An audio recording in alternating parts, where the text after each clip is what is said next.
student, welcome to physics lecture. Today we are going to start part 3 of the chapter 3rd is specific heat capacity and Mayer's relation. In 10th standard we have studied the specific heat capacity. We know that when a temperature of gas is increased, even a small rise cause the considerable change in volume and pressure. तुम्हाला माहित आहे तुम्ही specific heat capacity हे 10th standard मध्ये study केलेलाच आहे. तुम्हाला हे पण माहित आहे जर आपण गॅसचं टेम्परेचर जर इन्क्रीज केलं तर त्याचं काय होईल, व्हॉल्यूम आणि प्रेशर काय होईल, थोडं इन्क्रीज होईल. त्यावरून त्याचे दोन स्पेसिफिक हीट कॅपॅसिटी डिफाइन करतात गॅसेससाठी. Two specific heats are defined for gases namely specific heat at constant volume Cv and specific heat at constant pressure Cp. Mayer's gives the relation between specific heat at constant volume Cv and specific heat at constant pressure Cp. Let us study the Mayer's relation. Consider a 1 mole of an ideal gas that is enclosed in a cylinder by light frictionless airtight piston. काय Myers relation मध्ये मेयर्सनी काय केलेलं आहे, एक 1 mole of ideal gas घेतलेला आहे आणि तो एनक्लोज केलेला आहे सिलेंडर मध्ये. सिलेंडरचं जे पिस्टन आहे ते कसं आहे, लाईट वेट आहे, फ्रिक्शनलेस आहे आणि एअरटाईट आहे. तुम्हाला माहित आहे आयडियल गॅस आहे. आयडियल गॅस असल्यामुळे त्याच्यातलं जे कोलिजन आहे ते कसं असते, कायनेटिक एनर्जीचं collision is kinetic energy is elastic collision असते. इलॅस्टिक कोलिजन असल्यामुळे कायनेटिक एनर्जी याच्यामध्ये काय होते, कॉन्स्टंट राहते, अनचेंज, म्हणजे कायनेटिक एनर्जी चेंज होत नाही. Let P V and T be the pressure, volume and temperature of the gas.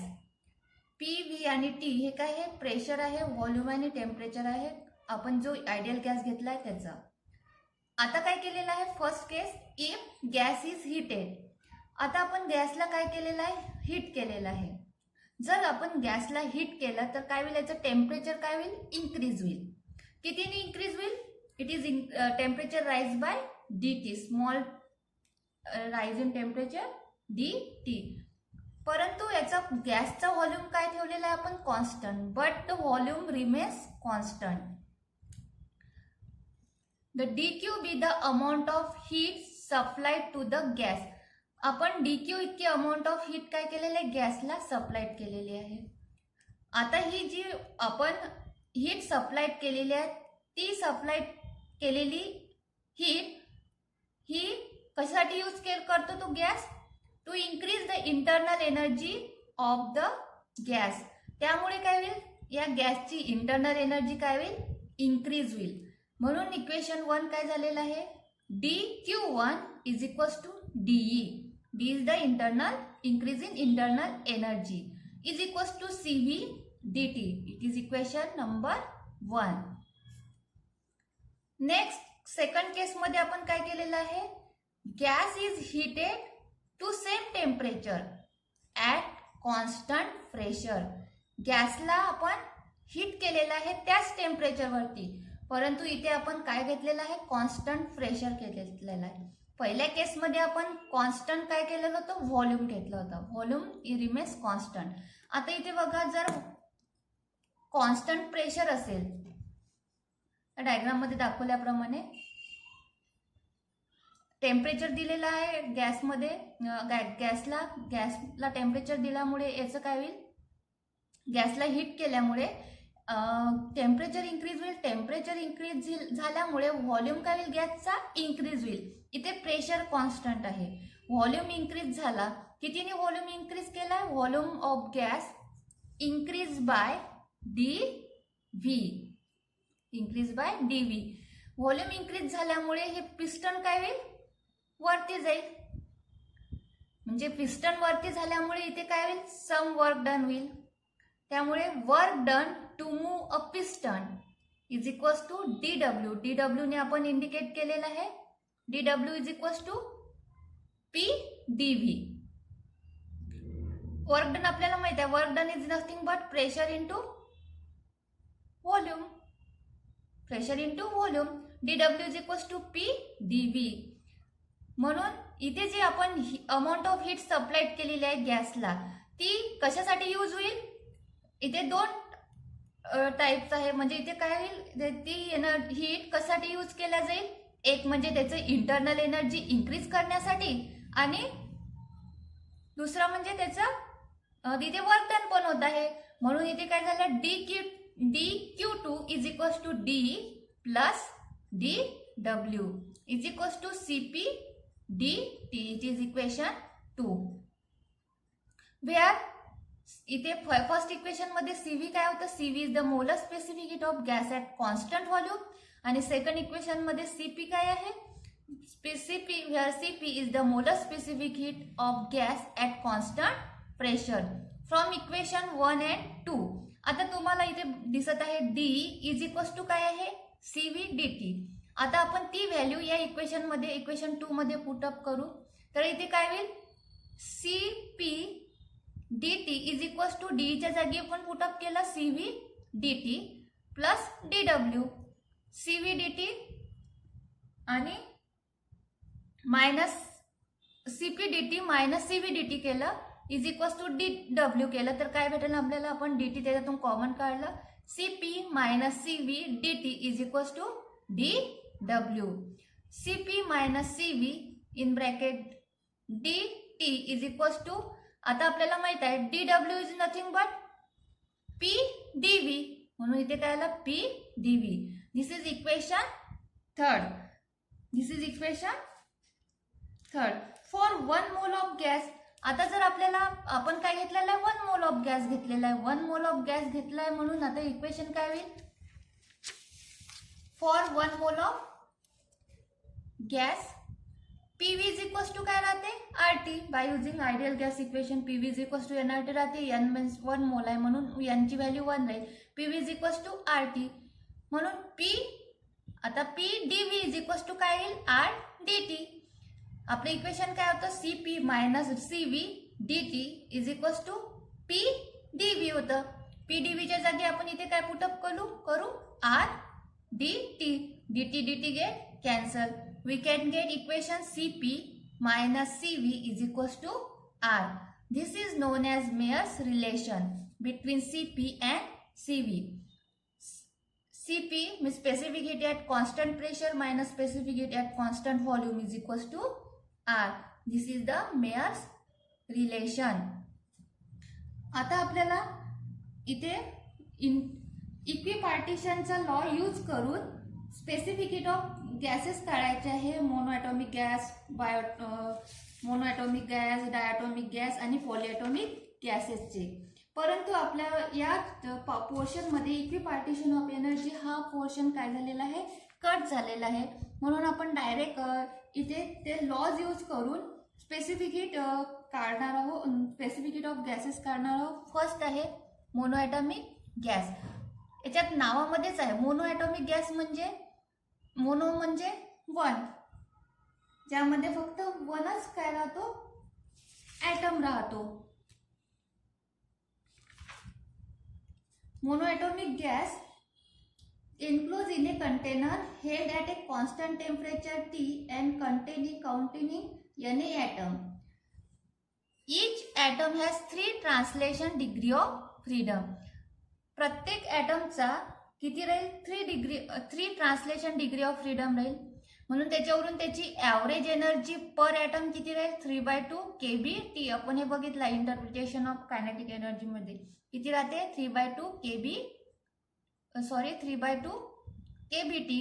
आता इथे किती नंबर ऑफ मॉलिक्यूल घेतलेले आहे आपण, किती नंबर ऑफ ॲटम घेतले आहे, Na ॲटम घेतलेले आहे. म्हणून इंटरनल एनर्जी पर मोल, total internal energy per mole is किती होईल, E is equals to 3/2 Na kBT.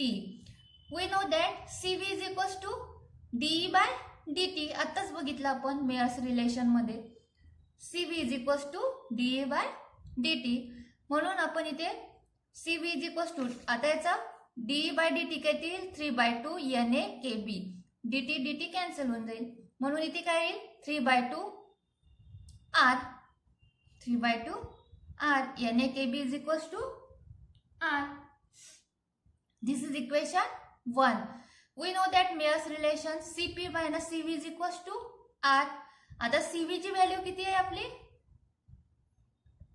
3/2 R, म्हणून CP is equals to काय येईल R plus 3/2 R is equals to 5/2 R. This is equation 2. Hence gamma is equals to CP upon CV. It is the ratio of specificated constant pressure upon specificated constant volume is equals to 5/2 R upon 3/2 R. 2 get cancel, R get cancel, we can get 5/3. It is the specific heat capacities of the monoatomic gas. आता आपण बघणार आहोत diatomic gases. Diatomic gases मध्ये किती item राहील 2 item राहील, such as O2, N2, CO2, HCl, enclosed in a container held at constant temperature. Each molecule has 3 translation and 2 rotational degree of freedom. Diatomic gases मध्ये प्रत्येक मॉलिक्यूलला 3 translation degree of freedom राहते आणि 2 rotational degree of freedom राहते. त्यावरून त्याचं आपण average energy काढू. Average energy according to law of equipartition energy, the internal energy of 1 mole of gas is equals to काय राहील, जर आपण लॉ केला इक्विपार्टिशन लॉ जर यूज केला according to law of equipartition of energy, the internal energy of 1 mole of the internal energy of 1 mole of gas is equals to 3 किती आहे 3 translation degree of freedom आहे आणि 2 rotational degree of freedom आहे, म्हणून E is equals to काय 3/2 NA KBT plus 2/2 NA KBT is equals to 5/2 NA KBT. We know that CV is equals to dE by dt. Hence CV is equals to 5/2 NA KB is equals to 5/2 R. This is equation 1. By using Mayer's relation, we know that CP minus CV is equals to R. Hence CP is equals to, जर आपण CV ची value जर याच्यामध्ये put up केली तर आपल्याला काय मिळेल CP is equals to 7/2 R. Hence gamma is equals to CP upon CV is equals to 7/5. 7/5. This is equation 3. For diatomic gas containing non-rigid vibrating molecule, diatomic gas मध्ये non rigid vibrating molecule असते, त्यामुळे internal energy पर मोल किती होईल E is equals to 3/2 NA KBT plus 2/2 NA KBT plus 2/2 NA KBT is equals to 7/2 NA KBT. CV is equals to आपल्याला माहित आहे CB is equals to dE by dt is equals to 7/2 NA KB is equals to NA KB ची जागी R put up केला तर 7/2 R. This is equation 4.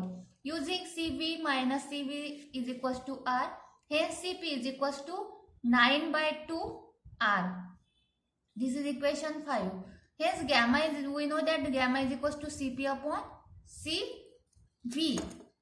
CP upon CV is equals to 9/7. This is equation 6. आता आपण घेतलेला आहे polyatomic gas. आता तुम्हाला माहित आहे polyatomic gas containing more than 2 atoms. Polyatomic gas मध्ये काय राहते more than 2 atom. For example ammonia gas has 1 N atom and 3 H atom. त्यामुळे त्याच्यामध्ये काय राहते each molecule of polyatomic gas मध्ये 3 ट्रान्सलेशन डिग्री ऑफ फ्रीडम राहते आणि only linear molecule has 2 degree of 2 degree of freedom for rotational motion. 3 translation degree of freedom राहते आणि एक लिनियर मॉलिक्यूलचे 2 रोटेशनल डिग्री ऑफ फ्रीडम राहते. आणि पॉलिएटॉमिक मॉलिक्यूल हे म्युच्युअली परपेंडिक्युलर राहतात. 3 म्युच्युअली परपेंडिक्युलर ॲक्सिसला राहतात. तर म्हणजे पॉलिएटॉमिक गॅसेस मॉलिक्यूलचे रोटेशन हे परपेंडिक्युलर राहते, म्युच्युअली परपेंडिक्युलर राहते ॲक्सिसला, 3 ॲक्सिसला. म्हणून त्याचे पण राहील 3 degree of freedom for rotational also. The arrangement of the atom in the molecule. आता ॲटमची अरेंजमेंट कशी आहे त्यावरून पण त्याचं डिग्री ऑफ फ्रीडमचं कॉन्ट्रीब्युट्स राहते ॲव्हरेज एनर्जीमध्ये. The arrangement of atom in a molecule each such degree of freedom contributes average energy. त्याच्यामध्ये ॲव्हरेज एनर्जी कॉन्ट्रीब्युट्स होतात.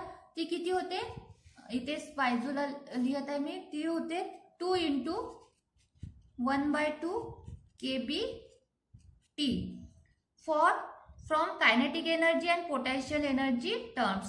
Therefore, for 1 mole of polyatomic gas, the internal energy. तर 1 mole of polyatomic gas चं internal energy किती राहील, E आपल्याला माहित आहे 3 degree of freedom राहते. 2 लिनियर मॉलिक्यूलचे 2 डिग्री ऑफ फ्रीडम राहते. आणि रोटेशन पॉलिएटॉमिक मॉलिक्यूलचं रोटेशन ही म्युच्युअली परपेंडिक्युलर राहतात ॲक्सिसला. म्हणून इथे पुन्हा आले 3 डिग्री ऑफ फ्रीडम. म्हणून इथे टोटल किती झाले 3/2 Na kBT plus 3/2 Na kBT plus F into 2/2 Na kBT. इथे आपण असं लिहू शकतो 2/2 kBT. Na मॉलिक्युल्स आहे म्हणून Na kBT. तर आपण जर याला सॉल्व केलं तर काय येईल, हे = 3 + F Na kBT. आता आपल्याला माहित आहे CV = dE/dt. म्हणून हे काय CV = 3 + F R.